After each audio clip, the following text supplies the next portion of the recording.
WWE superstar Charlotte Flair, also known as the Queen, and listen to Wrestling POV podcast, and always do it with Flair. Woo! Wrestling POV content may not be suitable for some audiences. Your discretion is advised. Wrestling POV content may not be suitable for some audiences. Wrestling POV is preposterous, is obnoxious, is atrocious, is ridiculous, is churlish, is interesting, but stupid! Wrestling POV is your point of view, bring you 20 years of change in the wrestling business. From the spotlight to the polls, from birthdays to hot tech news, wrestling news, rumors, and injury report, covered by the greatest in the whole damn sport. This week in wrestling, who made the book? 5 second shuffle, pay-per-view, point game. Love, peace, and wrestling is what they're all about. So sit back, kick back, and hear them all out. What is happening? What's happening, Captain? Fucking wrestling, that's what's happening. A lot of it. A little bit, a lot of it. Gotta put my live on. Crap. It's just getting it's not that it's getting too much. I've been complaining about this for a few weeks now. It's just it's a lot of goddamn even last night. But the thing of it is I didn't mind SmackDown last night. Yeah. Adding that. But it wasn't a bad show. No, it wasn't. But I have some news on that you guys might not be happy with. Oh, man. Don't tell me. Don't do it, Tony. Yep. Yep. My only hope, honestly, is that Rampage gets canceled. That's my only hope. But why did they even start Rampage? You know what? We have Tony Khan on our hot tag news today. Yeah. And I think all of our feelings will appear on that one. Oh, yeah. Yes, I got a lot to say about that. Yeah. So it's myself, Tony Diaz, Rick Serrano III, and Elio Canella joining us again. But yeah, you know what? Let's get started with the show. This week's spotlight is Joe Gacy. We talked about it last week on the show, me and Elio, and we were like, you know what? Let's throw in Joe Gacy on the spotlight this week. His character. You guys, any one of you can go. Thoughts on his character?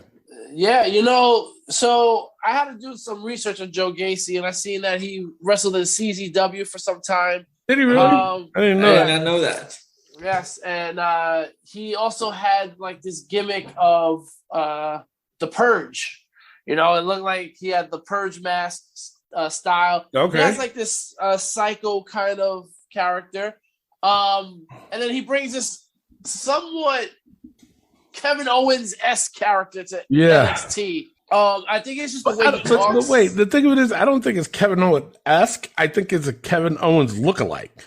Yes. I think it's more of that than his. Yes. His. No, I was going to get to that. So it's like the vernacular, the way he talks. I don't know if he's Canadian or not, but the way he sounds, it comes off a little Canadian, eh? A little bit, yeah.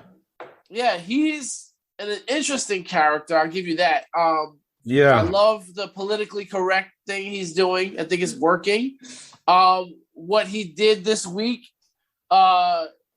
was very interesting with what's his name? Harland. Harland, yeah. That was. Is it Hardland or Harland? It's Harland. Harland, no D. Yeah. No, it's a D. There's a D.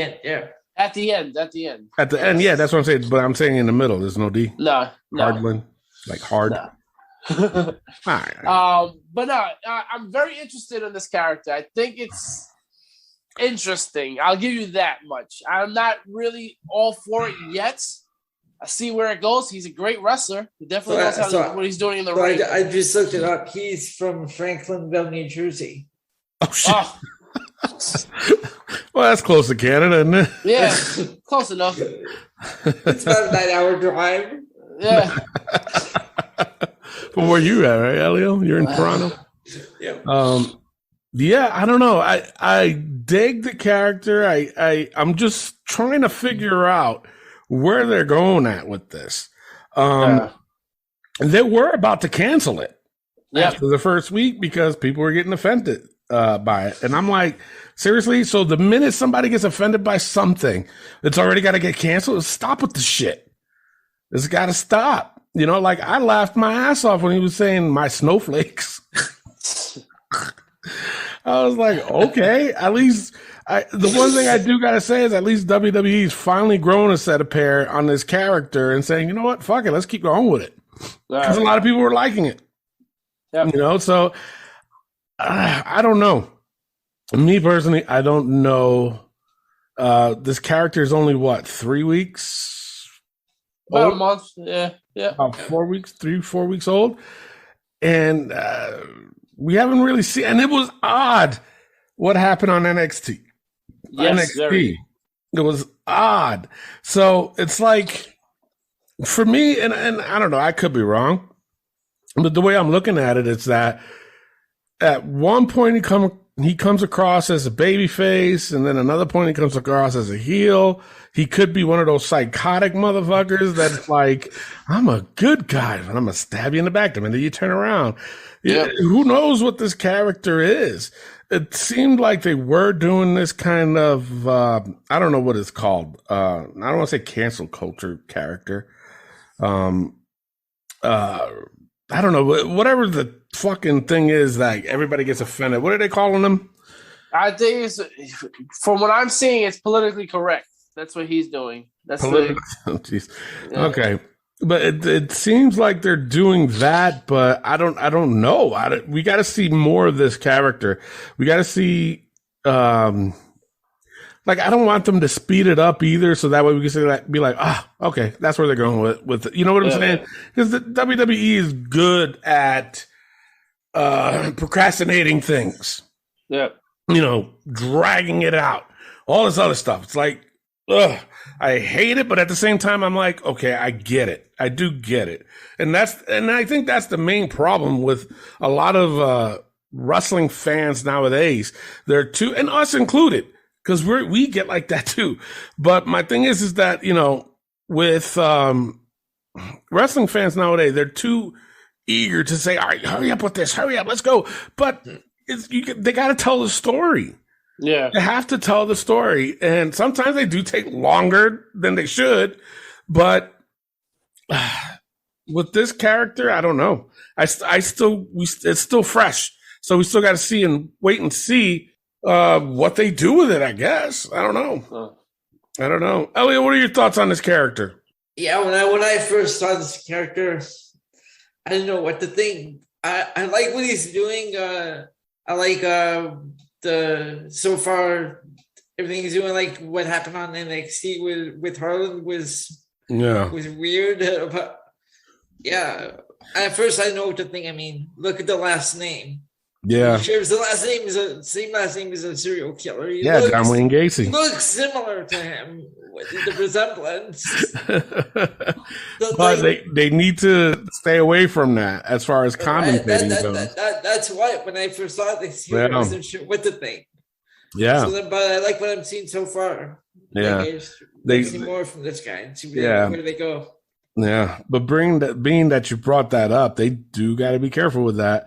They don't make any reference to that serial killer. None. Because if they do, they're in trouble. But that's the first thought that popped in my head. I was like, how is this character going to work? Yeah. Yep. Yep.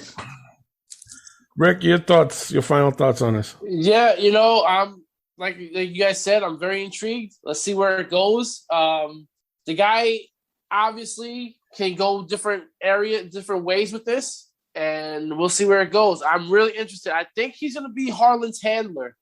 I think he's going to be the one. Like that would be interesting.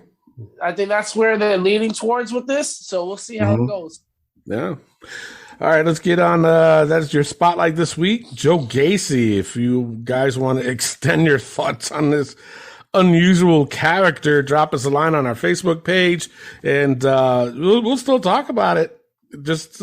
This is an interesting character, and we'll see where it goes from there. Our Facebook post this week is King of the Ring. Who did it better? Who did their King of the Ring character better? There was a lot during the years. Which one did it? Who utilized the character? The King character? Somebody, I'm going to read the comments first. Matt Novak said Booker T. Okay. Right. Josh Sanders says King of the Ring 96. One of the most iconic times in WWE. And that was a gift of Stone Cold Steve Austin. I tell you this much. There was a lot of, obviously, King of the Rings. And a lot of them was able to do. A lot of them didn't. He was one of them. Steve Austin did not do this character any justice at all. No, he didn't utilize it at all. The moment was big. Yeah, that, like 316 came alive and all that stuff. That was huge. But he didn't utilize the King character at all. He wasn't a king at all. Yeah. I've got a couple that come to mind. Okay. Let me read a few more of these and then we'll go to us. Jeremy Nick says Owen Hart, not even close. Another one, Owen Hart. Jonathan Davis says Owen for sure, although King Booker is my personal favorite. Lane Underwood, he said Booker T. And then Francisco Alderano, he's replied to her or him and says, please refer to King Booker by his full title, King of the SmackDown World. Boy, somebody marked out for him. Andy, I can't pronounce your name, sorry. I would have to say King Booker. A lot of them like King Booker. Edgar Medina said Owen Hart. Another King Booker, the King of Hearts. And another King Booker. Jesus, man. Looks like King Booker is going to win this. Look at that. Booker T, King Booker, Owen, another Owen. King Booker again. King Harley Race, but he put Rice, whoever that was. How do you not know? You commented Harley Race and you're saying whoever that was? Boy, you better go get a dictionary. Did he just say whoever that was? Yeah. But then he Get didn't off my stage right now. But the thing is, he didn't even spell his name right. He spelled it Harley Rice. John Benson says none of them. Brian Anthony is the greatest wrestling king of all time. Who the fuck is that? What? Who's No Brian clue Anthony? who that is. No clue. Probably is somebody he knows. Oh, stupid. King Booker, Stone Cold. And then somebody replied to him. Somebody finally stood up and said he didn't use it at all. Thank you. Thank you. He didn't. He didn't. Oh, my God. Rob Osborne. This was interesting. Macho King, Randy Savage. Yes, good mention. And a recent comment was from Murtaza Sumuro, Finn Balor. Well, he didn't win it yet, buddy. No. Balor. All right. So, what are you guys' thoughts? Go ahead, Elio. So I've got two. I've got Owen Hart, because in every program he was in, he always made a reference to being the King of Hearts. Yeah. Yep. And the second one I have is Randy Savage, because even though he didn't win in the King of the Ring tournament, he did win King of the Ring in '87. So he was the Macho King Randy Savage before he was on TV as a character. Oh, really? Yeah. I didn't even remember that. Yeah. Well, that was before they started putting King of the Ring on pay-per-view. Huh. I did not know that. Well, I knew it was just like I knew King Harley Race. I never knew where he got the name King Harley Race. And then when I was looking up the history, it said he won King of the Ring '86. And that's how he got. That's how he became known as King Harley Race. No shit. Would you look at that? Rick, who you got? For me, you got your standouts. You got your Macho King. You got Owen Hart, who was like a Joffrey from Game of Thrones. Like, enough is enough. He was great at what he did. The King of Hearts. Booker T, you have to give him an honorable mention. Like, I think his career definitely skyrocketed in WWE because of that. The accent did it well. But you know what? My all-time favorite King of the Ring character who utilized the King character was William Regal. I think William Regal really did a good job at utilizing that King character. I think it definitely vamped up his career in WWE. So yeah, I definitely William Regal definitely stands out for me as the one that utilized it best, I think. Yeah. I mean, honestly, I think out of all of them, and I have to agree with the fans this week, is King Booker. Yeah. But honestly, I think this was a whole rib from him with the accent and everything. But I don't think he was expecting it to be as popular as it was. Yeah. And people loving it. So he said, fuck it, I might as well keep going with it. Yeah. You know? He was like, I was GI bro. So what? You can't get worse than that. So I think what happened was it was a big rip. He was like, I'm going to do the accent and all that shit. It'd be British royalty or whatever. Yeah. He did it. I think Matt Nowak probably got a kick out of it. But I wanted to know, did he do the accent justice? Oh, my Lord. But no, I have to go with King Booker. Another honorable mention was King Mabel. He won it this time, and he did pretty good with it. Big boy like that, running that character, I thought was pretty good. I have to agree. Macho King, the Macho King, Randy Savage, there was some guys that did do the character justice, but there was some that just Bret Hart failed. Bret Hart had it twice. Yes. As King of the Ring, and he failed both times. It's like, why are you giving me this shit? Yep. Ken Shamrock. Shamrock. Terrible. Like, what year did Ken Shamrock win? I think it was 97, 95, one of those years. No, 95 was Mabel, 97 was Triple H. Well, Ken Shamrock won. Elio. All right. He won in 96. Go in the middle, 96. 96 was Stone Cold. Well, damn. 98. There we go. There you go. Oh, my Lord. But actually, that's another one, Ken Shamrock. I mean, what the fuck did he do with it? Again, there was a lot of people that wanted and didn't do shit with it. I have to say, if anything, that there was maybe a handful of guys that did take it extra. Baron Corbin, did he do it? Did he do justice to it? I don't know. I want to say yes, but I don't think so. I think it was too short. I think it was too long. You think it was too long? Yeah. I think it was too short. I don't think they gave it enough time to let it marinate with him. Because it's weird with Corbin, it takes him a minute for his because God knows how many characters he's had since he's been called up in the main roster. Yeah. He was Constable Corbin, King Corbin, now he's Happy Corbin. He was depressed Corbin. It's like, dude. But he is doing what he's told. And I think that's what they love about him. Yeah, you want to try this gimmick? Yeah, let's do it, man. Fuck it. Is he knocking it out the park? Nah. Sometimes, yes. Sometimes, no. But other than that, it's like, dude. All right. I want to talk about Crown Jewel. Crown Jewel is next week, next Thursday. Main event looks like it's Roman versus Brock. I think, honestly, it's going to be a squash match. Well, not a squash, sorry. It's going to be a schmaz at the end. Something's going to happen. They're only doing this, honestly, and I don't care who I offend, but they're only doing this to please them Saudis over there. Yeah. The thing what gets me upset about, and we've talked about this before, but I'm going to keep saying it, and I don't give a shit. The thing that bothers me the most is that the Prince, is it the Prince? Yeah. Who that guy is? Mm-hmm. Like, I don't know how, I even forgot, how much were they paying WWE to start running these every year?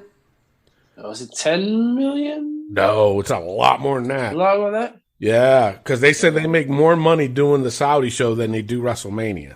Oh, wow. All right, so that's in the hundreds of millions. It's a lot of money.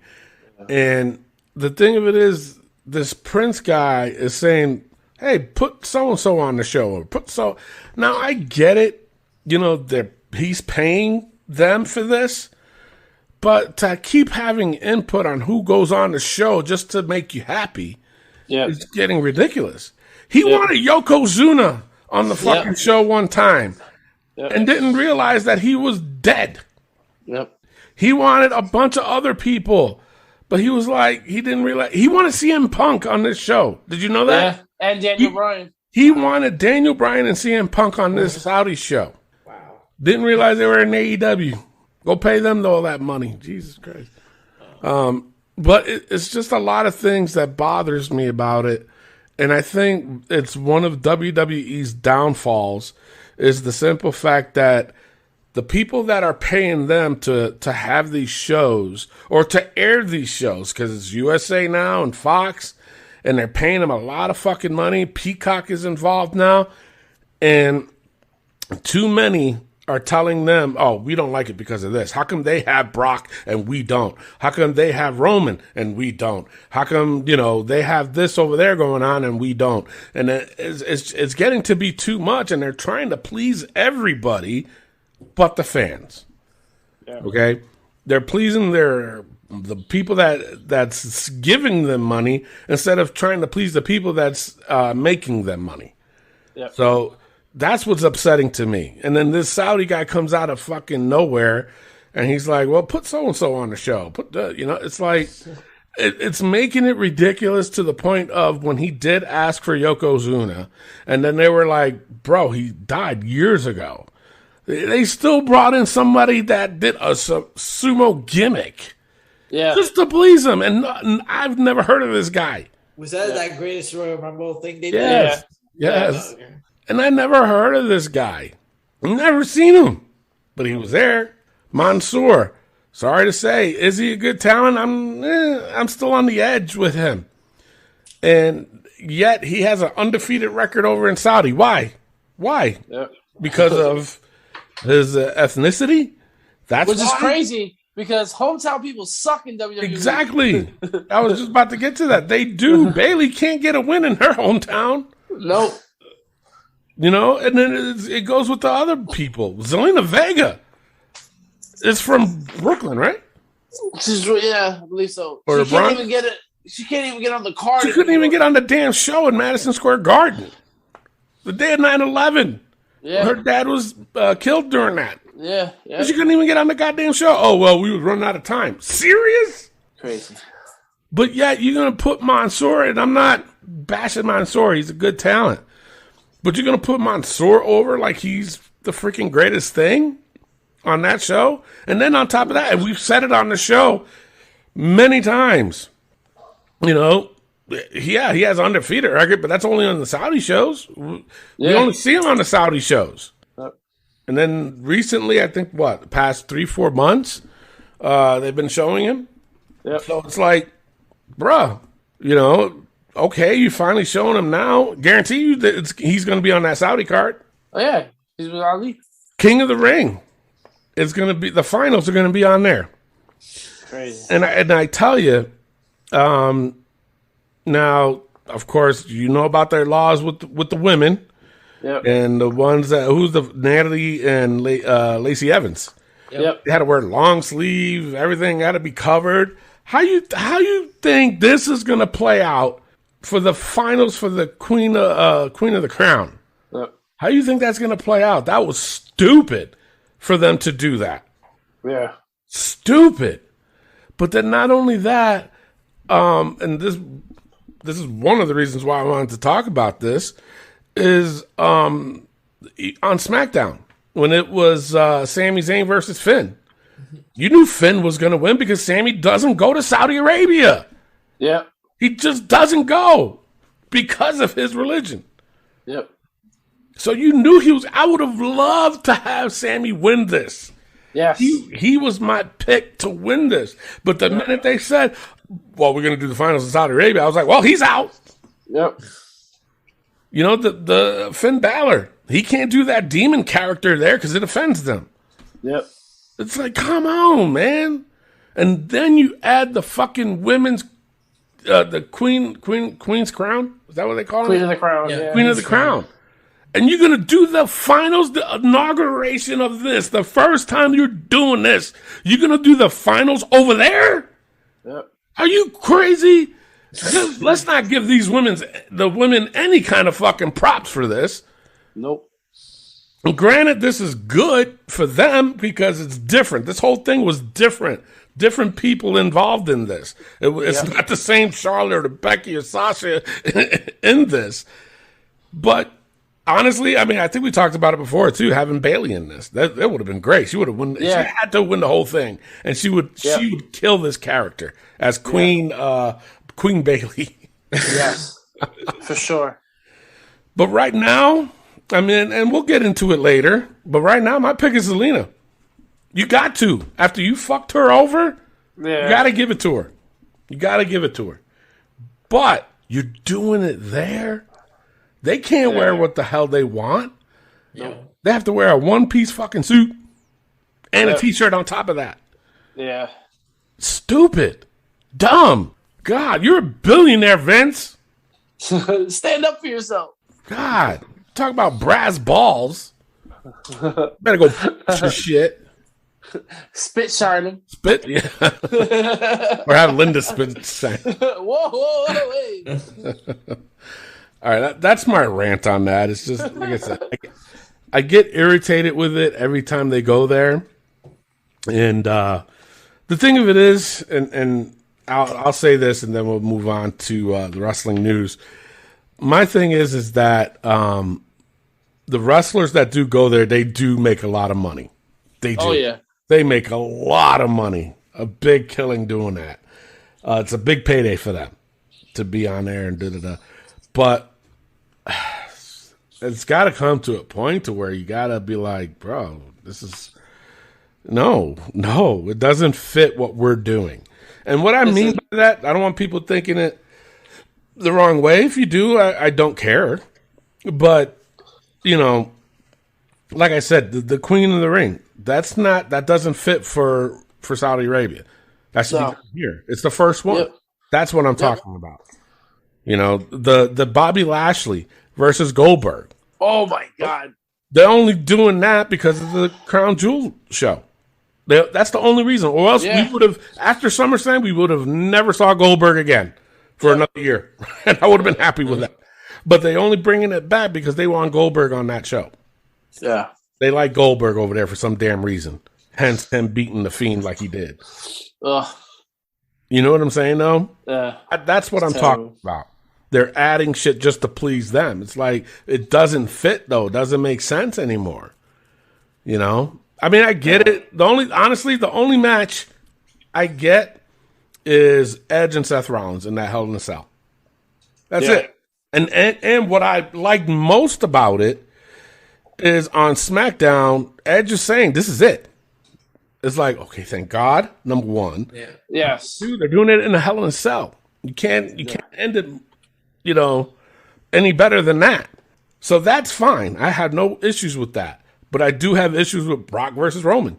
This is something that is WrestleMania, and the hype is there for that. But now you got to do this match, kind of end it in a schmaz, because you're only having this match to please them fuckers over there. Yeah. You know? And I apologize for saying that. I'm just angry. I'm not angry at, I'm angry at the situation. But, you know, just to please them. But then you're going to have to end this in some kind of schmaz to where this can continue until next year's WrestleMania. And I got an issue. I got a big issue with that. I really do. Because none of this show makes sense. So, hence why we don't do a pay-per-view points game on it. So, if you're asking, no, we will not do one this year. Nope. All right, that's my rant. No, it wasn't on Facebook, but that's my... I mean, am I wrong, though? I mean, you guys can... No. A lot of what you said is facts, you know. I don't understand why you're doing Queen of the Crown over there, especially when they don't respect women as much as they should. You know, they don't give them credit. What got me angry, though, too, when they did do that and Natalya came down the ring, what did they do? They threw a fucking water bottle at her. Yeah. And you guys are going to be okay with that? Oh, I understand you guys don't like women. I would have been like, listen, that shit happens again. We're not coming back. Keep your fucking money.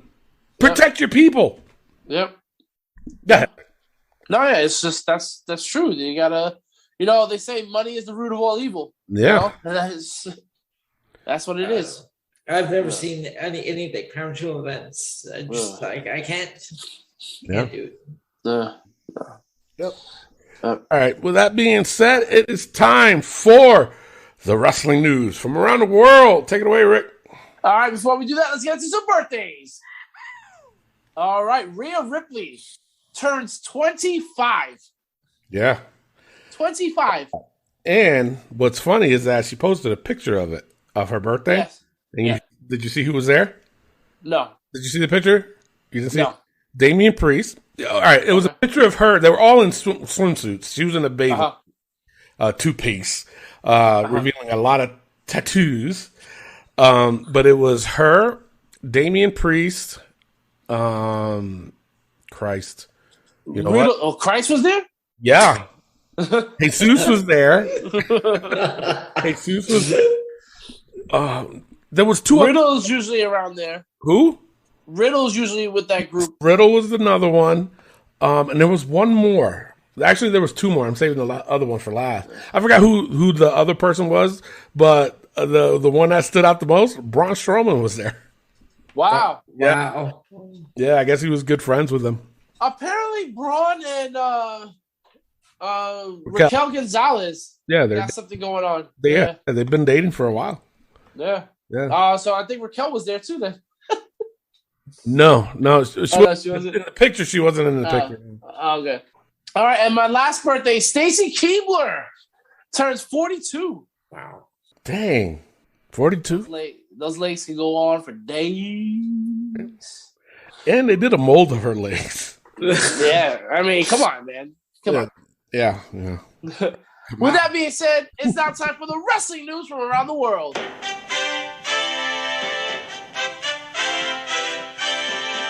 Scorpio Sky. Now this is egregious to me. Scorpio Sky signs a 5-year extension with AEW. Yeah, he did. Bro, they've been clowning you for 2 years. Are you gonna sign a 5-year extension? Yeah. That's crazy. That just sounds crazy to me. I don't. And also, there's a few people's contracts are expiring next year too. Adam Page is one of them. Already? Oh, wow. man. Wow. Yep. But he just signed. Who? Didn't Adam Page just get there?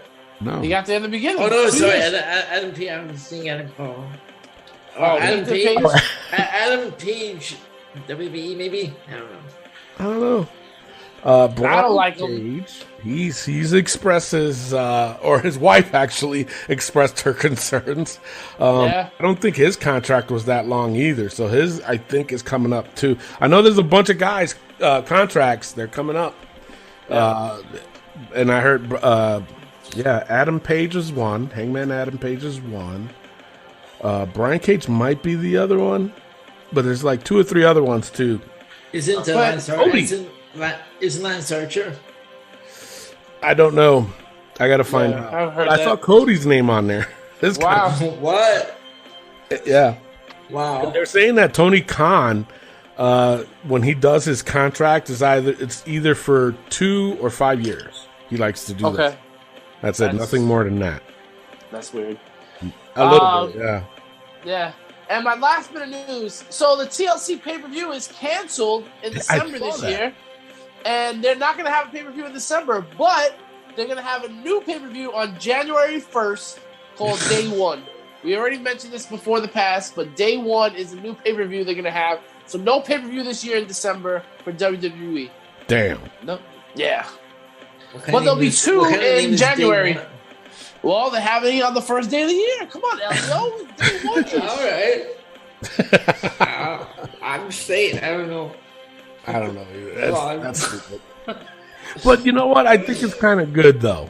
Because then, hopefully, these guys can get a break for Christmas, you know? That too. And also, they're not having a fucking TLC match, which is fucking dangerous as hell every year. You know? Yeah. Like, their bodies need a rest too, you know? It can't be just all right, TLC match, Extreme Rules match, and all this other shit. Even though we had no Extreme Rule matches this year, we just had one. It's getting like lesser and lesser every pay-per-view. Yeah. All right, with that being said, it's time for Tony's Rumors. All right, but before I do that, it is time for the NXT UK report with our very own Matt Nowak. Matt, take it away. Welcome back to the NXT UK report. The show opened up with Andy Shepherd finally welcoming the NXT universe back to the BT Sports Studios, and boy does the brand need it. Let's hope this is a turning point for the company. The first match saw Blair Davenport back from a suspension taking on Stevie Turner. Davenport dominated the majority of this match, hitting some solid attacks throughout, and picked up the win via a Falcon Arrow to make a statement to the women's division. Stevie Turner's got huge potential, just their gimmick sucks. I just don't see how anyone thought that this Space Ranger, whatever you want to call it, was a good idea. Nightmare. The second match saw Flash Morgan Webster and Shah Samuels have a fairly quick but solid match, with Samuels hitting the thunderous spinebuster against the fly of the match to secure the win. And the main event saw Ilya Dragunov face A-Kid in the defence of his NXT title. As I mentioned last week, the result had widely been leaked, and as such I struggled to get into this match. Although I must say, the crowd definitely made a huge difference and made it much more enjoyable to watch than I'd expected. A-Kid put in a really good performance, but wasn't able to overcome the champ. Well, no surprise there really, let's be honest. Kid is someone that is definitely got the main event package with his looks and his in-ring work, so I just hope that this isn't the last we see of him in and around the title picture. Hopefully they can make some sort of feud out of this and go forward, but the way the match went, it didn't seem like it would pursue. It seemed like it was just a one and done. Will be a huge shame. I'm not sure if it's just because of the fans or the fact we had some great in-ring action, but the show as a whole felt much better than previous weeks. Hopefully it's ignited the brand and it can get to what it should be. The UK wrestlers are really talented. They're just not demonstrating it in the way that they should do. You look at like Progress, where most of them came from, their shows were outstanding. You couldn't, people were out their seats all event. I just don't understand how that hasn't translated into the NXT UK, but we'll see. This is Matt Nowak, and that is the NXT UK report. All right, thanks, Matt. Now it is time for my rumors. There's already speculation that the supersized SmackDown show could be a tryout for a third hour of SmackDown on FS1. No, dude. Yeah. Insiders noting that they wouldn't be surprised if that was the case. No, don't do that. Didn't Triple H already say on a past episode of Steve Austin's podcast, if it were up to me, he'd go back to 2 hours on Raw? Yeah. But again, this boils down to money. It boils down to money. And I guarantee you, like I said, they went an extra half an hour that day on SmackDown yesterday, last night. No, they keep bringing that up. Yeah, commercial free. Like, wait, it's 2 hours. What are you talking about? That half hour? I'm like, okay. Yeah, but that extra half an hour, who do they have during that extra half hour? Sasha versus Becky, and then the whole Roman Brock. Yep. So you don't think the ratings are going to go sky high during that time? Of course they are. Yep. Especially the match that Sasha and Becky had. Yep. So that's Vince's way of saying, look at the ratings right here. That half hour was sky high. We want more money. And again, it boils down to money. I'm telling you. If they do it again, expect SmackDown to be 3 hours sometime next year. Yeah. And on top of that, to combat with AEW. Yep. More on Rampage. Yeah. And more on that when we discuss Tony Khan and the Hot Tag News. Yeah. Gable Stevenson's debut in WWE. You know who Gable Stevenson is, right?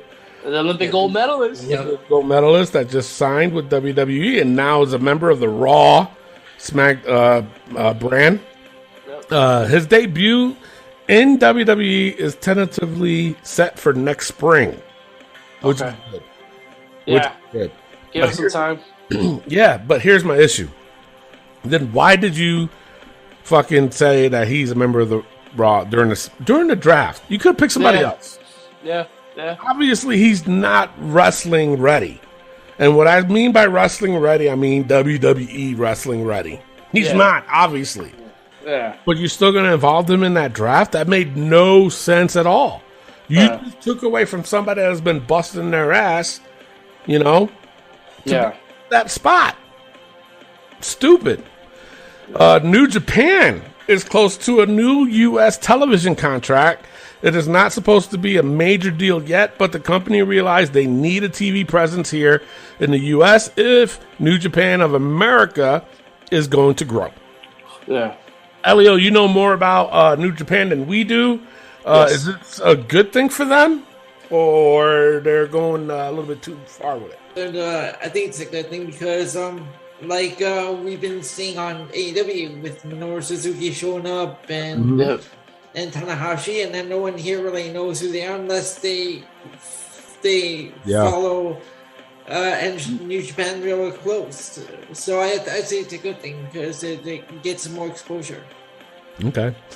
But then again, it leads to what? More wrestling. It's true. It never ends. Yeah. It'll never end. No. It's a never-ending cycle. No. And last part of my rumors, which this one got me very upset. The reason why Cameron Grimes hasn't been called up to the main roster is because Vince wanted to change the presentation of his character. Yeah. Yep. By not liking that at all. Yeah. Not at all. I'm very upset. I liked his character. I mean, they might do away. I can see them doing away with the whole Rich thing. Yeah. Because of Happy Corbin, obviously. Yeah. But then let him go back to what he was doing when he first got there, being a dick. Yeah, for sure. I agree. Listen, man, this is what shows that character fucking was like mold. It grew on us, bro. Yeah, it did. We hated him. We were like, who the fuck is this hairy ass motherfucker? And why is he winning matches? But not only did we hate him, we even criticized his matches harshly. Yes. Where we were giving him 0.5s and shit like that. Yeah. But you're right, Rick. It grew on to us. Yeah. I was never a fan from Impact Wrestling. Yeah. His matches over there were terrible too. Yeah. But he grew on us. Yeah, he did. He did. But you know what? He's another one that you can give him any kind of character, and it seems like he can just knock it out the park. Yeah, I agree. We'll see what they do with it. I could see him on Raw, though, because I think if they're going to get somewhere close to that, they got to keep him away from Corbin. Yeah. So okay. Putting him on Raw, I think he can do it better there. Yeah, that's all I got for the rumors. Injury. Tony Khan injured his ribs. Got some cracked ribs a couple weeks ago at Grand Slam from Junior Dos Santos, tossing him, cracked his ribs. I heard about that. Yeah, he said he's fine, that he's just sleeping on his side, though. And an unrelated note, Vince Neil from Motley Crue fell off the stage and broke his ribs, too. Wow. Okay. Wow. This was recent, too. Yeah.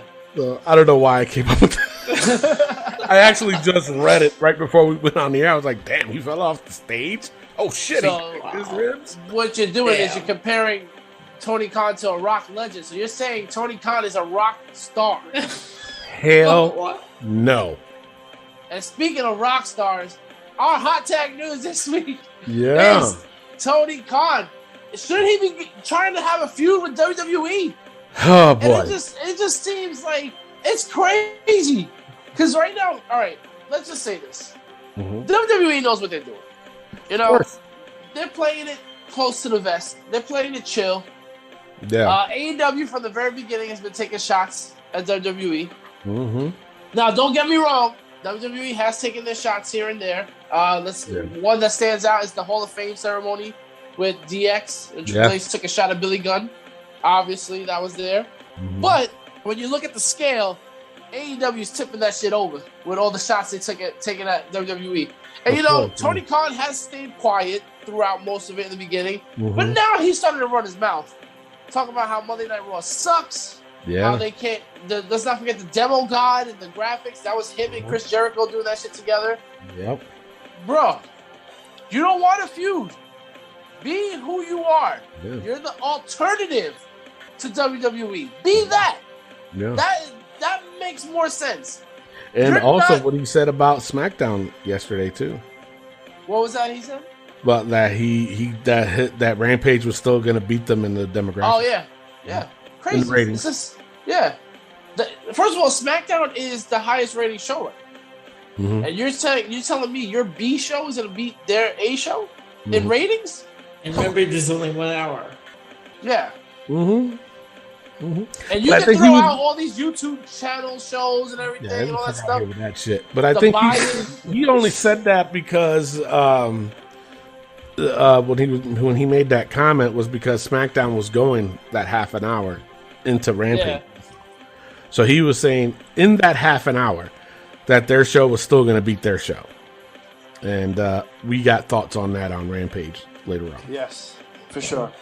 But yeah, Tony Khan, no, just be the alternative. Don't try. And it's okay to be that. Yes. Because you know what? Every now and then it's refreshing to watch Dynamite. It's refreshing to watch Rampage, you know, and just be like, okay, this is different. This is not what I'm used to seeing every week with WWE. Now, and this is a question for both of you guys. Do you guys think that AEW gives off that WCW vibe? Absolutely. Yeah. Like signing all former WWE talents. It doesn't give off like WCW vibes. Yeah. Some weeks it's refreshing. Some weeks it's like, wait, this is WCW all over again. Yeah, and Elio, it's like I want to play devil's advocate here, but I can't. Don't feud with WWE. It's kind of hard to. Yeah. AEW has been saying from the beginning they're their own show. They want to be different. Well, if you want to be different, be different. Why are you going after WWE and trying to feud with them? It's true. And there's a lot of people that disagree with us and say that WWE is taking shots and doing this and that. Yeah. Yeah, I mean, well, at the end of the day, I'm not going to let you keep fucking clowning me. Like, you keep coming at me, I'm going to fucking throw a jab back every now and then, you know? Yep. So, it's true. You're not going to punk us around, you know? Yeah. So. Adam Brunton said, dude needs to stay away or to stay in his lane and do his own thing. And if he happens to beat WWE in the ratings, then great. Yes. Pretty much.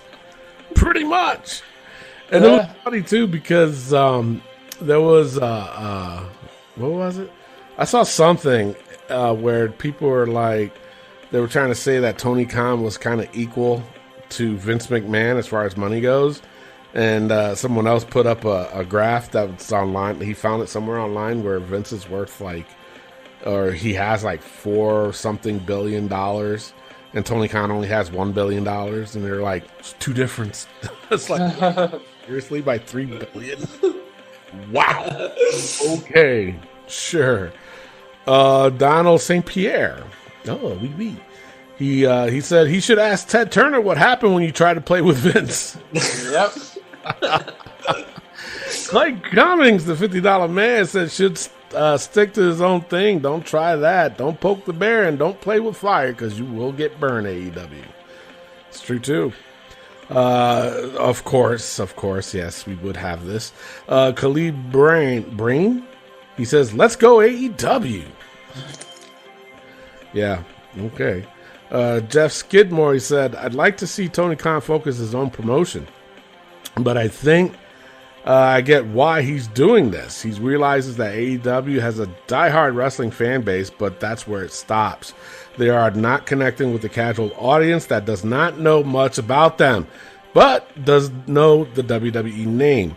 I feel that Tony Khan is trying to engage a feud with WWE as an attachment strategy, with the hope that if he keeps AEW's name connected to WWE through openly challenging them then casual fans will take notice and check out his promotion as well. Yeah. That was a long-ass comment, but he made a lot of sense in that. Yeah, he did. He made a lot of sense, and it could be right. He could be right. Yeah. He could be right by, Tony Khan doing this shit just to get the fucking casual wrestling fans that know WWE and not AEW to switch over to him. But here's the problem. You still got to put out a good show. Yeah. You still got to put out a good show. And we talked about this before, where we said just because you got the name doesn't mean that your company's going to be over the top. You got to know how to use them.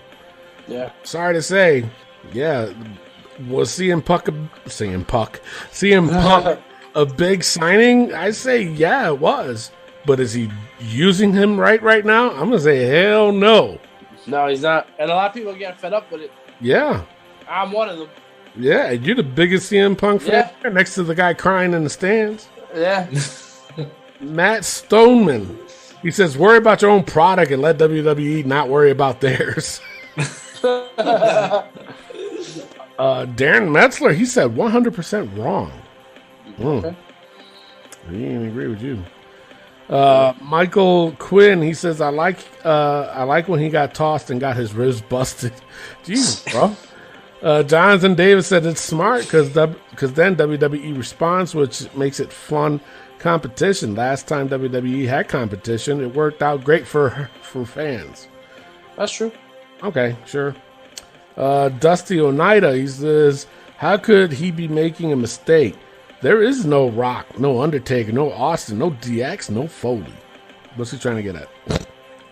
What? I don't know. Stupid. Bobby Balia, he said, this is crazy. Robert Rumry, he said, there is no feud. They're working together to bring us good shows. No, they're not. No, they're not. Shut up.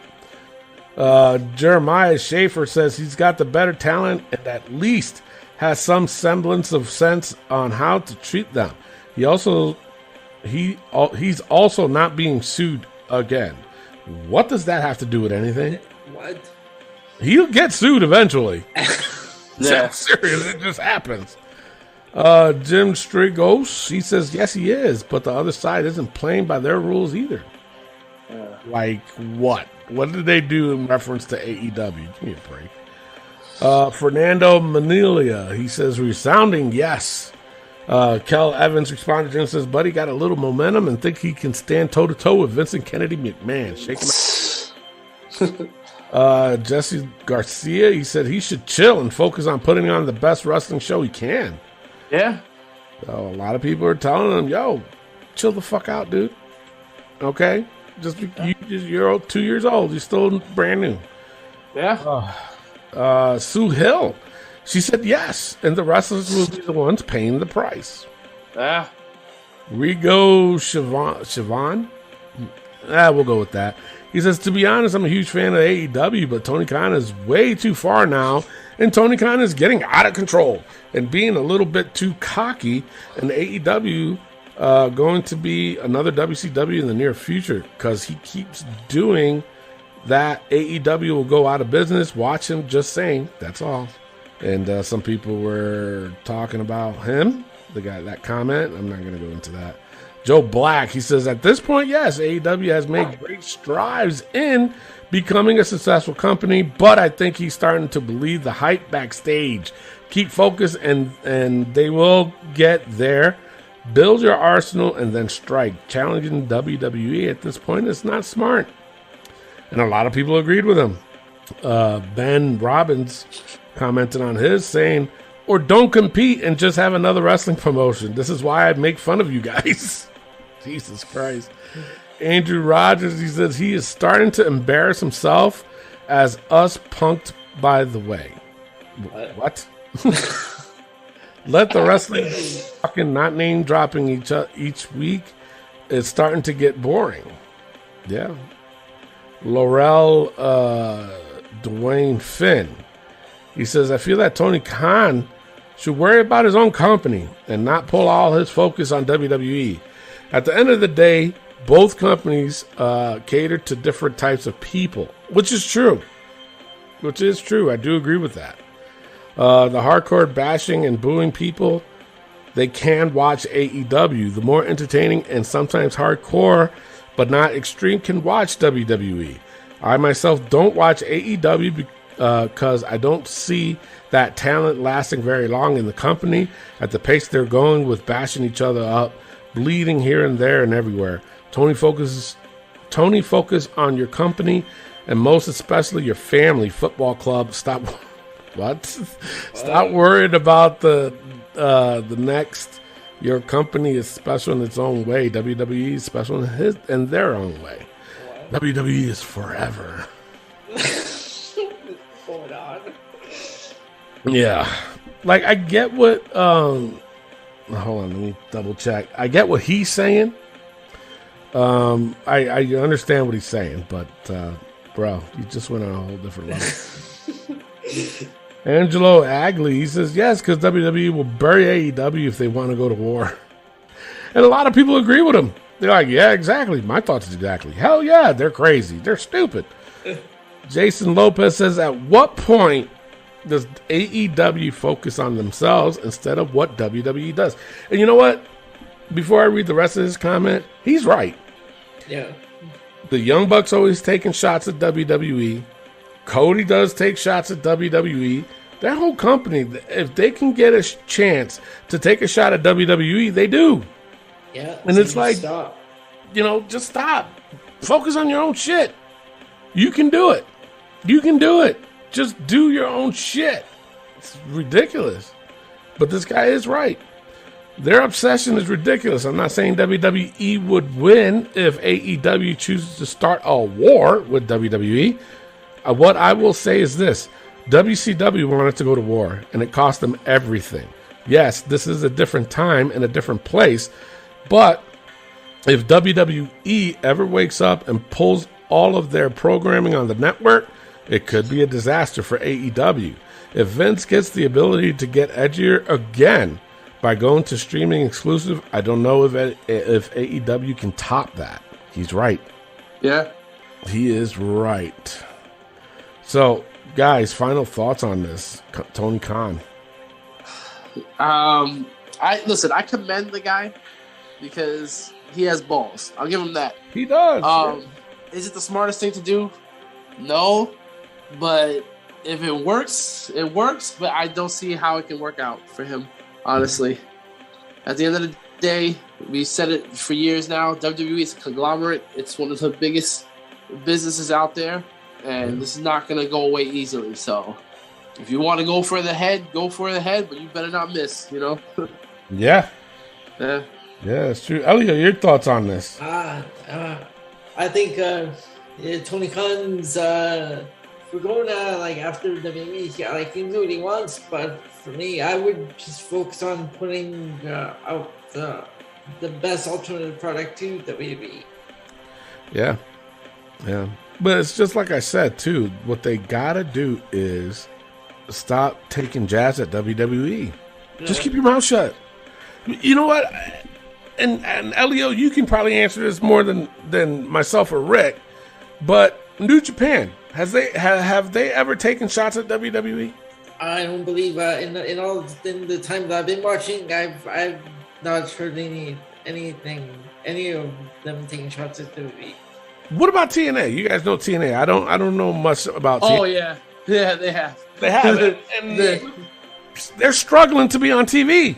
Yeah, right now, they're I believe they had some sort of working relationship recently with TNA. They had one in the past, but that one didn't work out. Yeah. So what are you talking about? WWE? No, Impact and New Japan. Oh, okay. They had a working relationship in the past, but that didn't work out. So now they tried it again just recently. Crazy. Yeah. Crazy. But that is your hot tag news of the week. If you guys have any suggestions on the hot tag news, just drop us a line on our Facebook page, and we'll gladly talk about it. Sure, we will. I'm telling you, I'm not gonna lie to you. With that being said, we're gonna take a quick pause for the cause. When we come back, we got This Week in Wrestling. Hey, this is your Olympic hero, Kurt Angle. Listen to the Wrestling POV podcast. Oh, it's true.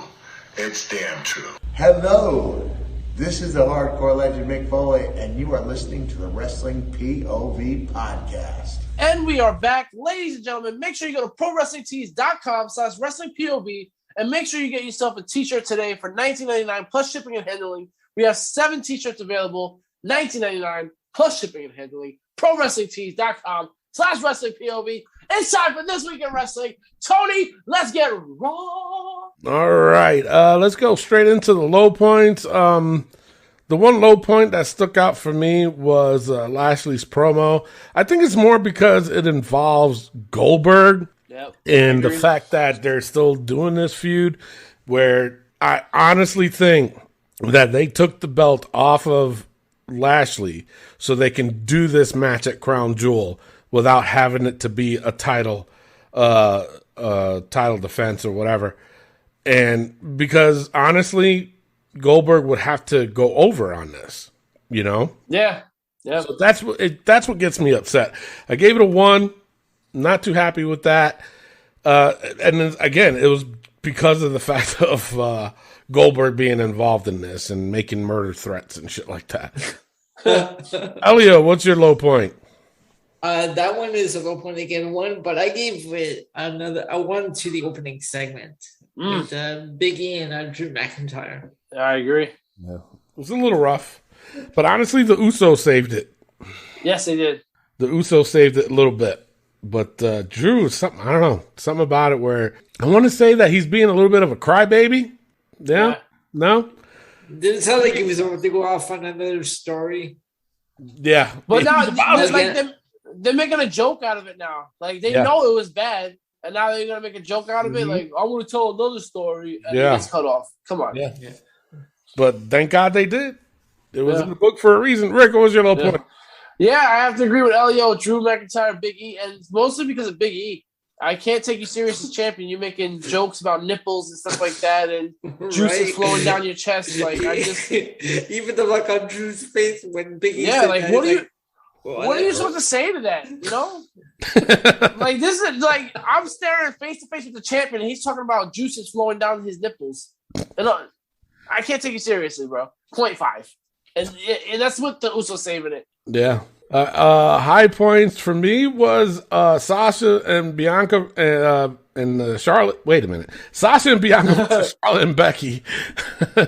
That match, them 4 ladies. Let me tell you something. They're taking it to a whole different level right now. Yes, I gave it a 3.5. It was a very good match. This match, I mean, and the reason why I liked it was because they stayed true to all of them hating each other. Yeah, and that's what I liked most about it. Just like I said, just the simple fact that, you know, Bianca is just fighting for her life right now to get into this title picture and and they're beating the shit out of each other. You know, Charlotte taking shots at Becky and Becky taking shots. It was a mayhem mess, but I liked it and I gave it a 3.5. Elio, what's your high point? Yeah, that's my high point. I gave that one a 3 as well. And yeah, that's pretty much the high point I have. Rick Shane, Xavier Woods is another one I have. That was a good match, yeah. That one a 3 as well. What are you guys' thoughts on Xavier Woods? I mean, is he going to Don't make him the king. Don't make him the king. Do not do that. Do not make him the king. I'm sick of New Day. Why? No, because he's a jester. He's not a king. Oh, shit. He doesn't really need it. He doesn't need the king right now. No. And I think his head got swollen with that sign. Yeah. Man had. He was ringside and he was like, "Oh my God, look at this sign. Look at this sign." I'm like, "Bro, that's the only sign you ever gotten." Yeah. That the video with Paige, but that's a different story. Whoa. What's your high point?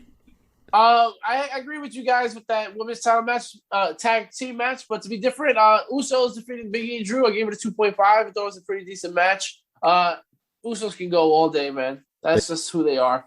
That's the best tag team in the world. That's who they are. So that's my and I also Theory versus Jeff Hardy wasn't terrible. No. You know, Jeff Hardy is floundering. Let's see what he does on SmackDown. It's the same. Well, I reported it last week. about that he might bring that Willow character back.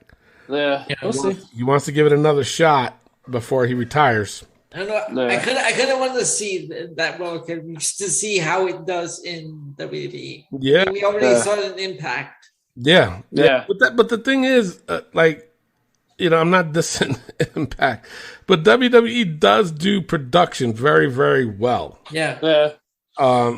Vignettes very, very well. I think they can do some kind of justice to that character, and I don't know. It could be something that they can probably get away with, and it might turn into something. I don't know. I'm not sure yet. But before we go into the overalls, Elias, still MIA. When do you think his character will make a comeback? I think in a few weeks. Yeah. I think we already did on NXT. What? Oh, I think that's him. Some people think it's a female. They did do the voice changer thing, but I think it's Elias. Some people were saying that that it's a female. So that's interesting. Huh. Yeah. All right. Overall, I gave Raw a 1.86 this week. Rick? 1.7. Elio, I almost forgot your name. Yeah, I went 1.7 as well. Okay. All right. Well, this week there's no AEW Dynamite. No. This tonight. So, Elio, NXT. All right, NXT. Tony, what do you have for high points? I gave it to Joe Gacy versus Ciampa. I gave it a 3. There was another one I gave a 3, but I'll save it for somebody else. But yeah, I gave that one a 3. I like that. I like the match. Joe Gacy's, like I said, he's a good wrestler. He's good talent. The character, everything. We'll see where it goes. But Harlan coming out, I found it a little odd though. He caressed his face. And I was like, wait, what's going on there? It was so weird, and then he ran away like a deer in headlights. Like, what the hell are you doing, Harlan? Like, you're a fucking weirdo, bro. It's just... But not only that, even Harlan was looking at him like, bro, what the fuck are you doing? Like, I was expecting him, honestly, to beat the shit out of Gacy. Yeah. But doing that caress, I was like, what the fuck? The match, though, with Gacy and Ciampa, I gave it a 3. My high point is Swerve defeating Escobar. I gave it a 3.5. I really enjoyed this match. It was a good match. I liked the little swerve at the end with Carmelo Hayes cashing in. I thought it was weird how he was going to cash in a contract, but it worked. I gave it a 3.5. But that Trick dude, again. Yeah. I don't like this guy, Trick Williams. I've never liked him since the first time he stepped into television. You know, you got freaking in that tag tournament or the tag elimination, you got Herb there because you're no good. Bro, that little bit of wrestling I saw, I knew you wasn't good at all. And then he keeps trying to be center of attention. It's like, bro, back the fuck off. Why did they even put him with Carmelo? Carmelo can do this all on his own. Yeah. If you were turning Carmelo heel, let him do it on his own. You didn't need Trick. Because right now he's looking out for himself. That's what I'm trying to get at. And you can tell that he's trying to put himself as center of attention so that way he can, outshine, but you can't because you can't wrestle, bro. The fuck out of here with that. Elio, your high points. My high point is I gave it to Tommaso Ciampa and Joe Gacy. I gave that a 3. Okay. Low points, Tony. I had a bunch. That lashing out. Yeah. That was terrible. Yeah. The Toxic Attraction promo. Though it looks like they're getting it. Y'all need to work on your fucking promo. That was terrible. But this lashing out thing was getting me upset. Not getting me upset. I ain't gonna say that. But I was listening to a different wrestling podcast, and they were fucking like, "Oh my god, that's the best thing they have in NXT," and blah blah blah blah blah. I'm like, no, it's not. No, it's not. They're trying to make this into some kind of talk show. Since when did a talk show ever do well in wrestling? It doesn't. It doesn't. I'm sorry to say. Probably the closest I would have to say is Piper's Pit. And that wasn't a talk show. That was his own little segment thing or whatever. Yep. You know, I mean, you can call them talk shows, I guess, because they're the host of it, you know. But, I mean, I think Piper's Pit is the only one that made it somewhat entertainable. Well, Miss TV also. But well, Miss TV doesn't do that bad either. But you have to look at it. The people that are having talk shows are established. Exactly, yeah. She's not who the fuck are you? Yeah. You don't go here. Like, who are you? It's just terrible, man. But yeah, no, I gave it a 0.5. It was just bad. Fuck, man. Screw this shit. So yeah, my low point for me was Duke Hudson defeating Grayson Waller. Gave it a 0.5. I just don't know what they're doing with certain people, and NXT with these squash matches happening so quickly. I give a lot of ones out this week because it's just like, can I have a real match? Like, why are we having these squash matches? It's ridiculous. I don't like it. NXT is going down, bro. And my low point I gave is the Toxic Attraction promo. Yeah. It's bad. Love the girls. Don't like their promo, though. I kind of see what they're doing here with NXT. Everyone's, because I've been seeing it online, everyone's saying, well, we want the Attitude Era back. We want the Attitude. And Vince is like, you want the Attitude Era back? Fine. We'll give you Attitude Era Light. And that's NXT 2.0. Now, I will say this, and in defense of NXT 2.0, that we got to give it time. These are all new people. Yeah, it just started. So yeah, you know, it did just start it. But, you know, I'm talking about Gacy, Toxic Attraction, minus Mandy Rose, Zion Quinn, Malik Blade, Ivy Nile, whatever the fuck her name is, Valentina Veros, whatever her name is. Veros. Gyro or Giro, Julius Creed, Von Wagner, Braun Breaker, whatever the fuck his name is. They got a lot. These are a lot of new people that we just saw, and they're still trying to figure it out themselves.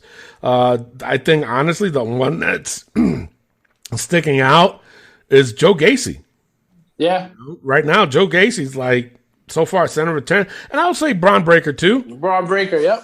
He's like comfortable where on the role that he's at now. So just in defense of that, these are all new people. All new people. Think about it this way, too. I mean, I know they've been there a while, but the last segment of NXT was Santos versus Swerve Scott. You know, two guys we didn't expect to main event on a show. But then it turns into Carmelo versus Scott. Two guys that we didn't expect to main event on a show did. Yep. So I say give it about 2-3 more months and then see where it goes and see what happens. There are some weeks I do enjoy the show. And then some weeks, like, it's a chore to get through. Yeah. But for the most part, like, I kind of look forward to NXT, just like see what they're gonna have this week. Yeah, it's true. But overall, though, mine was a 1.5. Yeah, overall for me it was 1.7. I went 1.5 as well. All right, it's now time for the SmackDown breakdown. My low points for SmackDown, I told you guys this week after week after week. Whenever I see Happy Corbin on my fucking TV, it's going to get a 0.5. It's fucking bad. Talk about talk shows being bad. Oh God. Happy talk. Mad They're established. Where did Riddick Moss, where did this guy come from? Madcap Moss is terrible. That character. The jokes, they're not funny.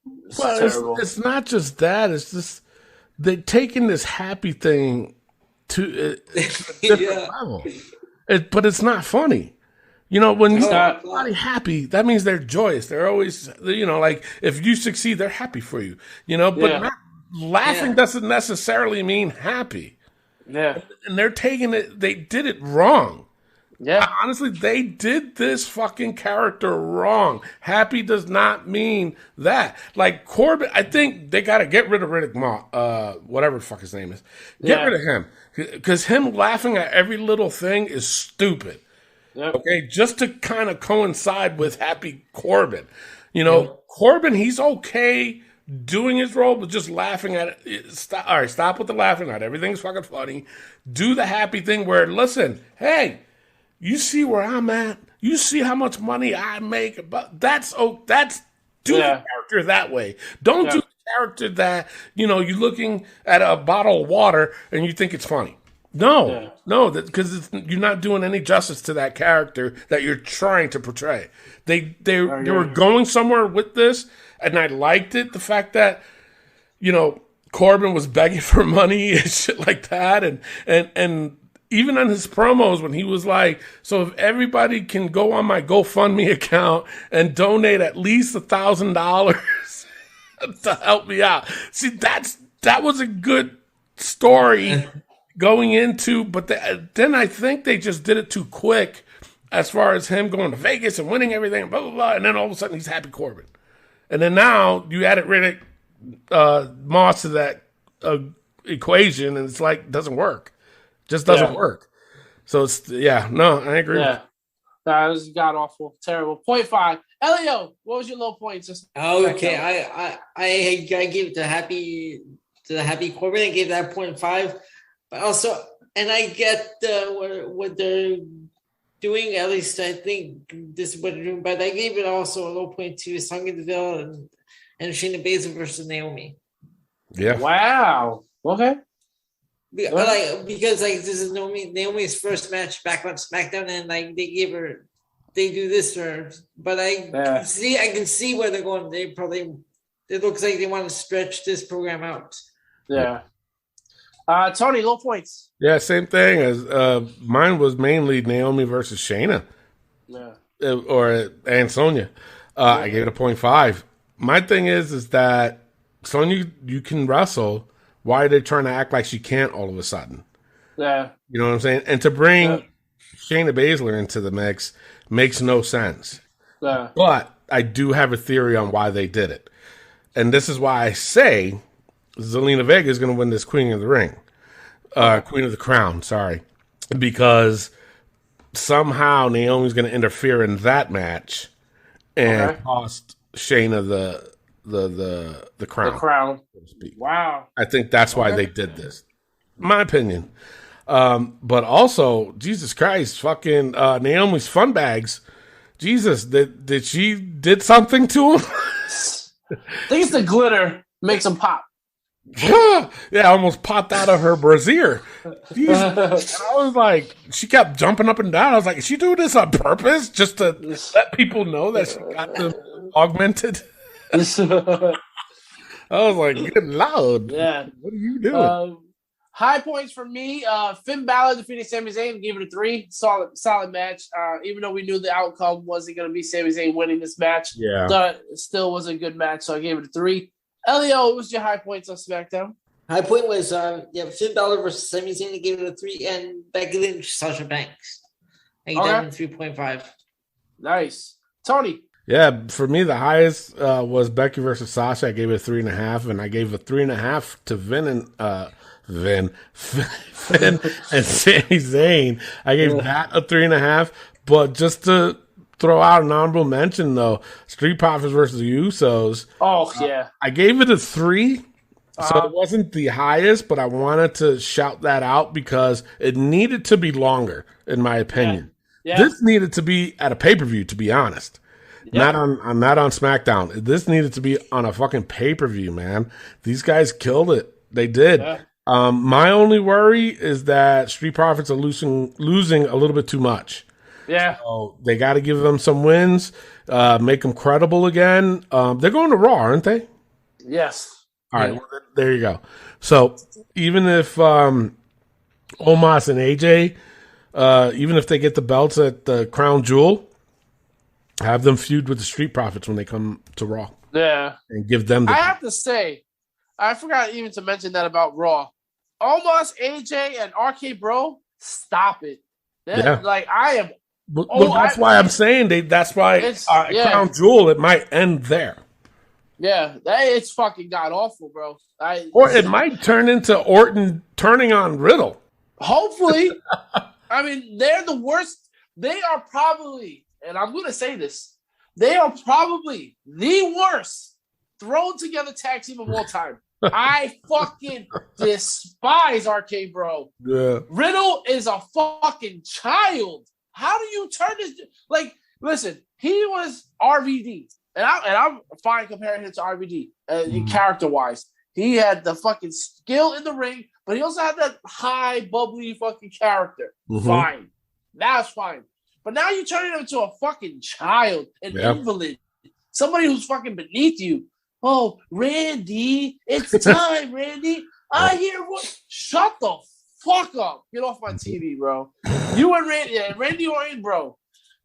Listen, you know me, man. For 5 years doing this show, fucking Randy Orton is up there sometimes with me, and then he is fucking down. And he is down there again. It is bad what Randy Orton is doing with Riddle. It is god-awful. Back to SmackDown, I have to say this. I think it's great that Zelina's in the finals. If they make her the queen, it's a good thing. But what are they going to do when she's queen? After that, yeah. Yeah. Is she going to win matches? Is she going to get a title shot? Is she going to fucking be dominant? Can she be dominant? I don't know. I'm scared for her. It's like too. It's like one of those things where it's like, even though it makes sense for Shayna to win because she calls herself the Queen of Spades, right? Yeah, yep. Yeah. There you go. You know, so she can add that to her repertoire. Yeah. Yeah. I'm rooting for Zelina, to be honest. I mean, we still got Doudrop. Doudrop could fucking win it.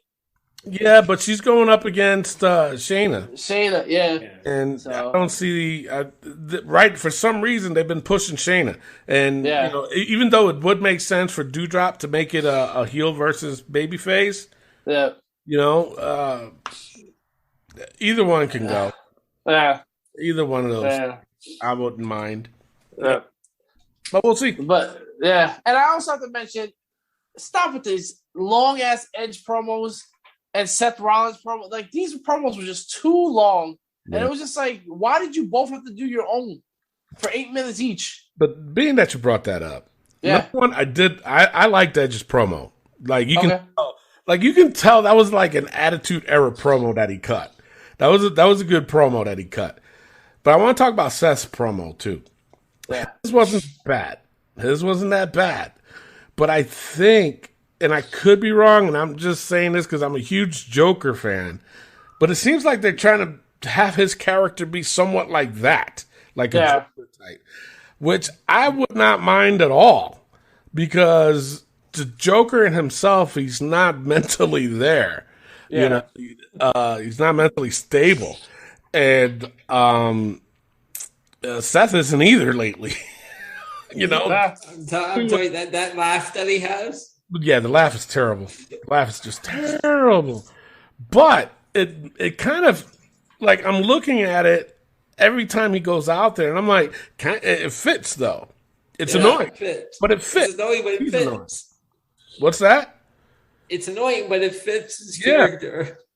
But I think if they keep going with this Joker-esque character with Seth, it could work.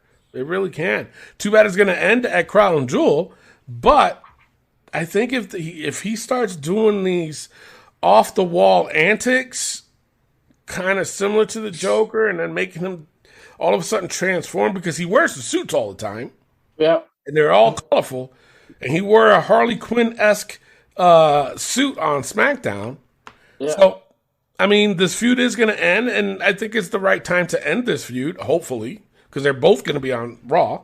But, I don't know. It's like I said, for me, it's like, if they can keep going with it as far as making him more into kind of like this Joker-esque mentally unstable character, I think it can work. It can be a huge benefit on his half. But also go after Big E, too. Yeah. Well, who needs to win more, Edge or Seth? Edge. Because punking Edge. Seriously. Yeah. As much as I agree. A lot of people don't like Edge in this role for some odd reason, but look at Christian. Yeah. Look at Christian. They're both the same age. They both are doing the same thing, but I think they're giving Christian more props than they are Edge, in my opinion. So I think Edge does need this victory and be done with it. Yeah, I agree. All right, let's go over our overalls. SmackDown, I gave a 1.8 this week. Elio. I gave it a 2. Wow. Tony? I gave it a 1.94 this week. Awesome. Elio, Rampage. All right, it's time to go on a rampage. Yeah. Okay, 20 low points. My low point was just that stupid fucking promo they did at the end. Oh my god, they got to stop doing those because I'm gonna give it a 0.5 every time. Just like how you feel with Happy Corbin, or Happy Talk. That's how I feel with those because they do it right before the main event. And honestly, it's Mark Henry. I ain't gonna lie, it's Mark Henry. You do terrible at that job. Now let's go on to the main event. Shut up. He's fine. For me, my low point was Ruby Soho defeating Bunny. I gave it a 1. I don't like Bunny. I don't like what they're doing with her. I don't think she is. What about Ruby's character? Are you digging it, or did it? Ruby has never had a character, in my opinion. I think Ruby wants to be that rebel. It just does not work. It does not work because it doesn't come out as a rebel. Liv Morgan, it came out as a rebel. But for Ruby, it does not come out as a rebel. It just, and this is going to suck to say, but it comes off as like she's playing a character. Like that's not who she really is. Yeah. Even though I believe that's who she really is, it just comes off as like, are you really? Like, I feel like those tattoos can come off. Like, I feel like it's not real. Like, there's something about her. I don't know. Maybe it's the look. Maybe it's the haircut. I don't know. Something about her that just doesn't hit it for me. But that was a rough match. Also, too, when she first debuted it, granted, was it a big deal? Let me ask y'all that first. Was it a big deal when she debuted in AEW? Yeah. Yes and no, because she got fired from WWE. So, Elliot, was it a big deal for you? I think because everyone knew. I was gonna say I think because everyone like kind of knew that she would eventually show up in AEW. So I'd say it was, but it wasn't because it would have been more of a big deal if it was a surprise. Yeah. Okay. I don't know. For me, I don't think it was a big deal. And I think in her head, she was making herself a big deal, I guess. And I was just like, but you really didn't do much in WWE. Yeah. No. But whose fault is that? Is it hers or WWE's? She was hurt a lot. It's true. Also, because she wasn't even the main focus of her own stable. Yeah. It was kind of the same character in WWE that she's doing now. Yeah. And there was something missing then, and you're right, Rick. There's something missing now. Yep. Like, we do believe... Like, have you ever seen her little videos she did after she left WWE? Yeah. Those were good. Yeah, I like them. Those were good. But it didn't pay off into AEW for some reason. No. For me, it was like, no. Maybe it's because she's a babyface? I don't know. I don't think she can play a heel. I don't know. There's something missing. Yeah. Something's missing. I think she needs to have a posse, and maybe that's where they're going with it. I think she had already, right? Wasn't she born with one?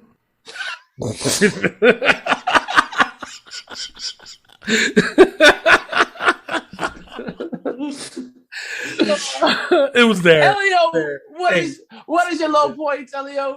My low point is Ruby's over in the bunny and that promo at the end. Yeah, it was pretty bad.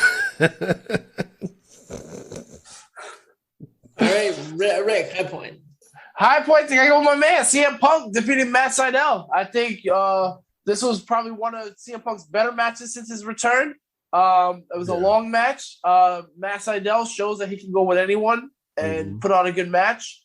I thought this was a pretty good match. I gave it a 2.5. Wow. Yeah. Holy shit. For me, I gave, it was a CM Punk versus Matt Sydal. I hate my phone sometimes because, I take my notes during, while I'm watching, and I use my phone to take the notes and da-da-da. And I hate the fact that it autocorrects some of these things. Luckily, I'm a professional, and I know who I'm talking about. But this had to just, I have to say this. Like, I wrote CM Punk versus Matt Sydal, and it corrected Sydal to Sudan. Yeah, it's so weird. I'm like, Matt Sudan? Who the fuck is, autocorrect. Son of a bitch. But no, I gave it a 3. That was my high point. But what I wanted to talk to you guys, especially Rick, because you're a huge CM Punk fan, and we kind of mentioned this earlier on the show. Yep. You said a lot of people are pissed off about this whole CM Punk situation. Yeah. Now that we're talking about him, elaborate what you mean by that. Yeah, it's like he's cutting the same promos every week on Dynamite. It seems like he's a Rampage guy, and that's where they're going to be putting him mostly. But I think they only did that just to try to boost the ratings. Yeah, no, and when Tony Khan made that comment of, well, we're going to beat you guys' ratings in that extra half hour anyway, he threw in CM Punk because look how long they wrestled for. Yeah, that's true. I agree. But the thing is, it seems like the last couple of matches he's had has been on Rampage. And also he's been cutting promos with saying, I'm going to have a match on Rampage. But he's doing the same promo every week on Dynamite. I don't like the matchups they're giving him, though. Like, this Danny Garcia guy, they hyped him up. I don't see the hype in him. That Matt Sydal, no disrespect to him, it's just like, this is not CM Punk's level. No. Like, CM Punk should be going against main guys, Yeah. Are they using CM Punk to put other guys over? I hope not. I think also the reason why they're not putting CM Punk with the main guys is because he has to win them. Yeah. He has to win them. But that's not necessarily true. He doesn't have to win them all. No, he don't. No. But I think because this is AEW's downfall. The rankings thing. Yeah. And speaking of the whole records thing, it made and this is why I'm telling you, AEW, man, get your fucking shit together. You're Tony Khan. You're starting to, and I know Tony listens to the show. Yes, he does. But he all of a sudden his fucking Nalgas came out and he's like, talking about, beating the First of all, get your shit together because you have this rating system of the wins and loss counts, blah, blah, blah. And you don't even use it. Tournament to the whatever the fucking ladder match, the casino was not a battle royal, the ladder match for the chip. And if you get that chip, you're in line to get a heavyweight title shot. But then now you're doing a fucking tournament for a title shot for that. How many fucking tournaments you need to do for a title shot? Then why do you have the fucking record? And also, it's very indie-rific. Indie shows do a lot of tournaments. They do a lot of things for titles, opportunities, because you have to remember, indie shows, they don't have a show every week. They have a show once a month, maybe once every 2 months. Yeah. So to keep audience from coming back, they'll be like, okay, well, this person just advanced to the second round. Who are they going to face next time? Find out, blah, blah, stay tuned. Don't do this. You have a show every week. You have 4 shows a week. Yeah. Like, you have opportunities to do, don't do that. Don't do tournaments. Just do a fucking regular, all right, he's the number 1 contender. He beat this guy. This guy has a great record. This guy has a great record. They're going to face each other. And the winner of that match is going to be the one to go on to face the champion. But I beat the champion in a tag team match? I get an opportunity because I just beat the champion in the tag team match. Yeah. Yeah. But no, it's just, I don't even think they realized that they did that. Yeah. If you get the chip, you're going to face Kenny Omega. Okay. But we're also going to do a tournament to see who faces Kenny Omega. Wait, what? So what's up with the fucking record then? Yeah. Why have a record? Why? Makes no sense. And I'll say this again, even though the wrestler in me is saying that she's still green, Jade Cargill, she's undefeated. Yeah. And she has not yet gotten the title shot. Let me tell you something about Jade Cargill. Girl, keep posting what you posted on Instagram. That's all I'm going to say. I see them. I seize them too. You know what I'm saying? I seize them too. Yo, it's funny because Rick Boosh from SmackDown said, Mandy Rose, her thighs could crush you, whatever. Imagine what Jade Cargill could do. Yeah. Crack a walnut with those thighs. Yeah, that's true. But Elio, your high point. That was my rant for. No, my high point. I give it to CM Punk and CM Punk. Yes, I know. I give it a 2.5. Wow, nice. Overall, I gave Rampage this week a 1.6. Wow. Overall, I gave it a 1.87. But I only have 4 things I had to rate it on. Yeah. Because they went long with that CM Punk match. But I think it was a little bit lower than that. Just a little bit. Yeah, I agree. Elio? I went with 1.5. All right. Normally what we do here is we go through Raw versus Dynamite versus NXT versus SmackDown versus Rampage, but we haven't seen Dynamite yet. So next week, what we're going to do in the very beginning of the show, we're going to announce who won the week. Currently, Raw's ahead 8 to Dynamite 6 to NXT's 5 to SmackDown 6 to Rampage's 1. So stay tuned for next week. We're going to go over it. Right now, currently, as I have it, I think SmackDown had the best show this week, but we'll see what Dynamite does. You guys want to give out what you think so far? Yeah, right now, what I have as far as my lineup, I have SmackDown at number 1. I have Raw at number 2, Rampage number 3, and NXT dead last. Wow. All that can change whatever happens at Dynamite tonight. Yeah. Elio? Yeah, I've got SmackDown, Raw, NXT, and Rampage. Now it's funny because we all went with SmackDown so far. We still have to wait for Dynamite. Yeah. But did that extra half hour boost up our ratings? Did it help? A little bit. Yeah, right? I think it's tiny, because I wasn't a big fan of the Roman and Brock promo. Yeah. I was only a fan of what Brock said. That's it. At the end. Yeah, right? At the end. Just to start, and that's him starting shit. It is. But I think even if they had the 2-hour show, it still would have been good enough because they would have ended with the ladies match at the end. Yeah. Okay. Yeah. All right, Tony, it's time for the book. All right, those that are new to the show, basically what we do is we put the most ridiculous things that happen in the week of wrestling, and we do it just to get a good laugh, and we talk about it a lot. So, you guys ready? Yes, sir. All right, The Way. They haven't been on. No. And have you heard the rumors about Johnny Gargano removing WWE from his Twitter? Yep, he removed that's interesting. everything. So, we haven't seen them, especially since the whole indie was on the show and making no reference to them either. Yeah, we can take them out. All right, so we take them out. Tony's hatred for Sasha because she sucks. Do you still believe that? Bruh, did you see her promos? Yes. How many times did you laugh? You cannot blame me this time. So I'm coming off. I made the call. Play. Stays. Damn. All right, Elio, do your impression of Clay right now. Why? Oh my God, Heyman's googly eyes. Stays. Yeah. Sasha's ghetto laugh. Stays. Stays. Did it twice. Yep. Baldy Sam's go fuck yourself. Fuck him. Aziz's jacket. I think we can take them out. Take it out? Yeah. Yeah. Well, we might see them not this coming Monday, but the following Monday. Yeah. Because they start on Raw. Omos's choppers. That stays. He's terrible. Yeah. Kevin Dunn's camera shots. Stays. Stays. It was terrible, especially when the Usos were beating one of the Street Profits out with the chairs. Yeah. Camera shots. And oh my God. Right. Yeah, it was just bad. Cody and Brandy's damn ego. Mm-hmm. Oh, Stace. You know what? Can we throw Tony Khan in there too?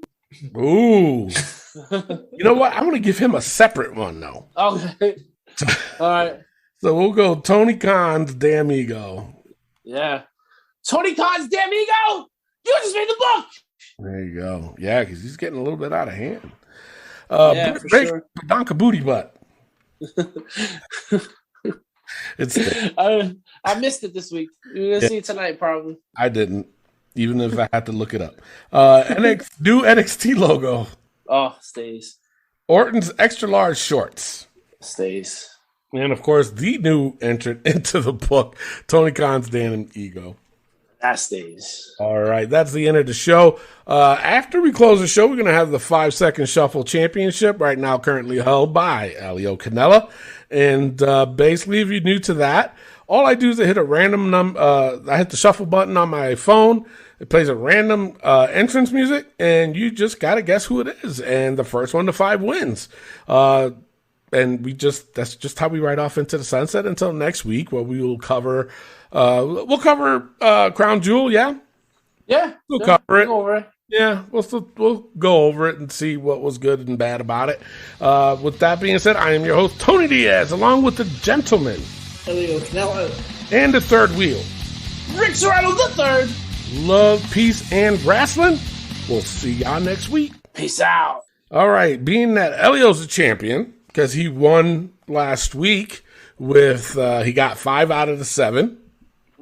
Or 4 out of 7. One of those fucking things.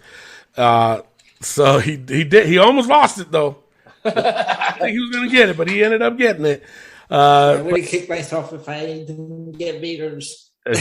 And I told you, I think everybody would have given you if you Vader. So you got champion's advantage. So you can either go first or you can pass it off to Rick. I'm gonna go first. All right, here you go. This is your first one.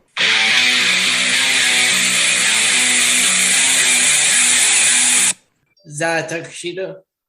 No, it is not. Rick. Is that Lance Archer? No, it is not. It is Taz's AEW theme. Ah. Yeah, I didn't like it either. All right, goes to you, Rick. Here you go. Yes.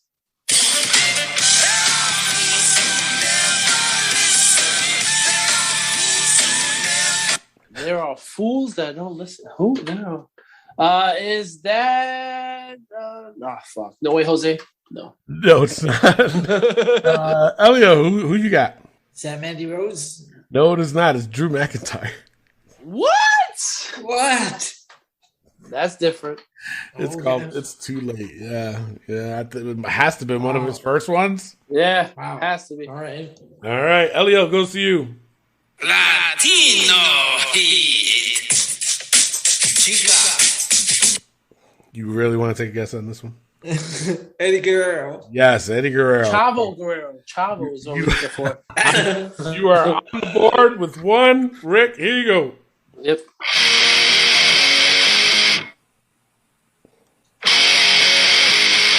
I'm going to be mad when I don't get this one. I am going to go with Batista.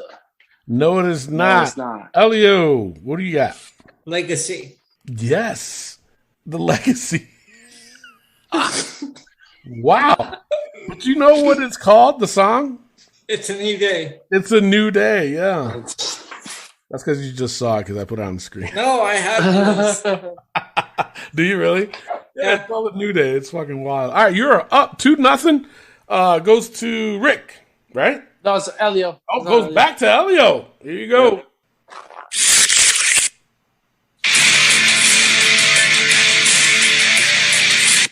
Elio, who you got? Is that Cesaro? No, it is not. Rick, who you got? That Ethan Page. No, it is not. It's QT Marshall. Ah. I don't like that shit in the very beginning. Yeah. Sounded like Venom. What is that? Hold on. I want to play that part again. Listen to the beginning. Like, what is that? It sounds like crumpled up piece of paper. Yeah. Jesus, that's terrible. All right, goes to Rick, right? Yep. Yep. All right, hello, you are up 2-0, Rick. This goes to you.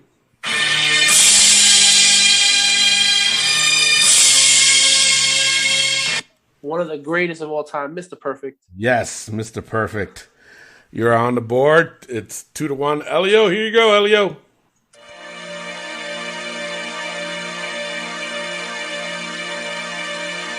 Is that the model Rick Martel? No, it is not. Rick for the steal. Drew Gulak. No, it is not. It's Bret Hart. Fuck! Bret Hart. I thought he was going to get it. Yeah. All right. Goes to you. Here you go, Rick.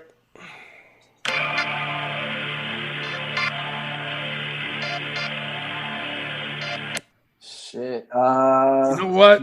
To be fair, we won't do this one because it doesn't even say who it belongs to. Sounds good to me. It says Boogie Nights. Apparently that's from WCW. You would think Disco Inferno, but that doesn't sound like anything from. No, I think that was the Boogie Nights tag team entrance theme. Though I could be wrong. There was a tag team called Boogie Nights. And Alex Wright and Disco Inferno. All right. Well, I'm sorry, I know that. Yeah, how do you know that? Well, I did say Disco Inferno after I said Boogie Nights, so yeah, that would make sense. All right, Rick, here you go.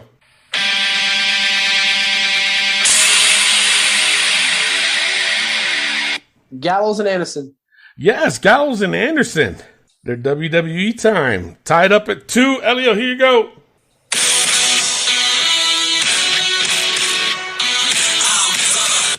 MVP.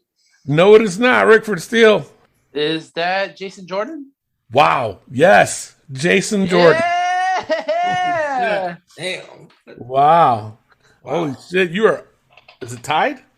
Up 3-2. Oh, you're up 3-2. Elio, tanking. So it's on me. He could be up 4-2 right now. Rick, here you go.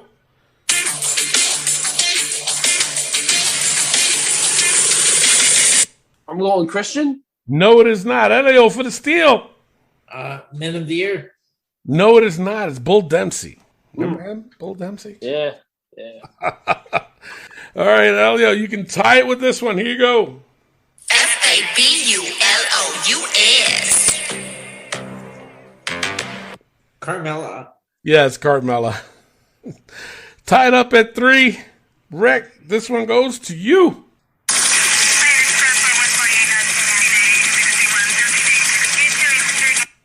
I'm going with Sanity. Yes, Sanity. Cool, interesting music they had. But yes, Yes. you are up 4-3. Elio goes to you. You can tie it with this one. Here you go.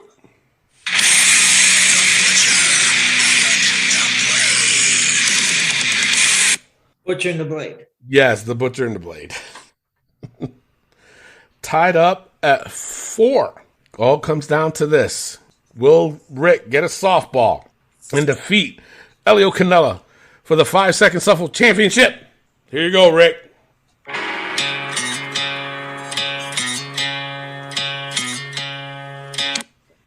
I'm going with the man we spoke about earlier today, Elias. No, it is not. No. Elio for the steal. Batista. Yes! Batista! The acoustic version. The acoustic version, yeah. Did you know that, Elio? Well, obviously you guessed Batista. Cause I heard it. I told you I have it on my playlist. Of over 900 songs. Holy shit. You ain't come close to my 1 billion song, so you got a long ways You win. Well, there you go. Elio retains his 5-second Shuffle Championship. It was a good game. It was a couple softballs, but a couple hard ones, too. Yeah. Yeah. Well, congratulations. We don't own the rights.